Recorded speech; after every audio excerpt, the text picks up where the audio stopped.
बिस्मिल्लाहिर्रहमानिर्रहीम। Extreme engineering के साथ एक बार फिर हाजिर है। आज जो बेसिकली हमारा टॉपिक है वो है टू स्विच और फोर सॉकेट के हम किस तरीके से कनेक्शन करते हैं उसके ऊपर हम नज़र डालते हैं ज़रा।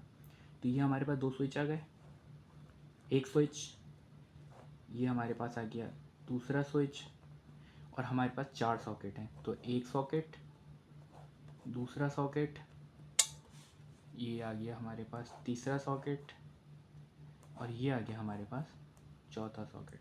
अब इसके हमें कनेक्शन करने हैं, तो कैसे करेंगे? यहाँ आ गया लाइन और ये हो गया न्यूट्रल।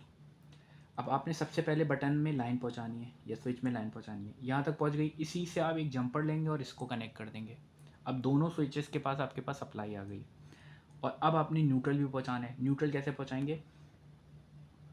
ये चार, फॉर एग्जाम्पल यहाँ से एक तार लेके जाएंगे, एक सॉकेट में यहाँ पे कनेक्ट कर देंगे। न्यूट्रल हमेशा कॉमन होता है, तो न्यूट्रल।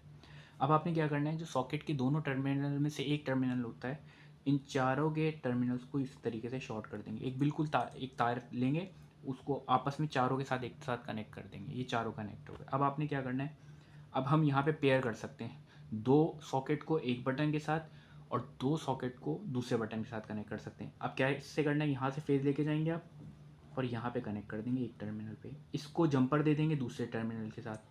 तो अब जैसे ही बटन ऑन करेंगे दो सॉकेट ऑन हो जाएंगे। इसी तरीके से दूसरे सॉकेट से या दूसरे स्विच से आप सप्लाई लेके जाएंगे और इस पे कनेक्ट कर देंगे।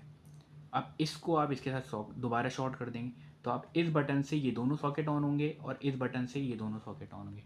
तो इस तरीके से टू स्विच फोर सॉकेट काम करेंगे।